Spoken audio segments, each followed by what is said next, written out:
இன்னைக்கு இந்த சத்தத்தை கேட்கிற அன்பு தேவ பிள்ளையே, ஆண்டவர் ஒருவேளை நீங்கள் நினைக்காத, உங்களுக்கு பிடிக்காத, உங்களுக்கு இஷ்டமே இல்லாத ஒரு பாதையில கர்த்தர் உங்களை கொண்டு போய் கொண்டே இருக்கலாம்.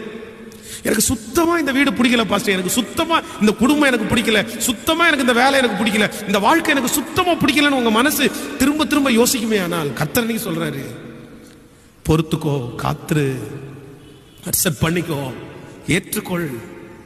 ஏற்றுக்கொள், மனரம்யமாயிரு. அப்படி இருந்த ஒரு சுகவாழ்வு உங்களுடைய வாழ்க்கையில துளிர்க்கும் என்று கர்த்தர் சொல்கிறார். அப்போ நம்முடைய இருதயத்தில் இன்னைக்கு எல்லாருக்கும் எந்த பக்குவம் வேணும் அப்படின்னா, ஏற்றுக்கொள்ற மனப்பான்மை. எந்த சூழ்நிலையும், எந்த இடத்தையும், எந்த வார்த்தையும், அதான் நான் நீர் அனுப்புகிற எல்லா இடத்திற்கும் போவேன் ஆண்டவரே. கர்த்தாவே சொல்லும் அடியேன் கேட்கிறேன். அதுக்கு என்ன அர்த்தம் அப்படின்னா, சரண்டரோ, நான் உங்களுக்கு சரண்டர் பண்றப்பா, நீங்க என்ன அனுமதிச்சாலும் ஐ ஆம் ரெடி.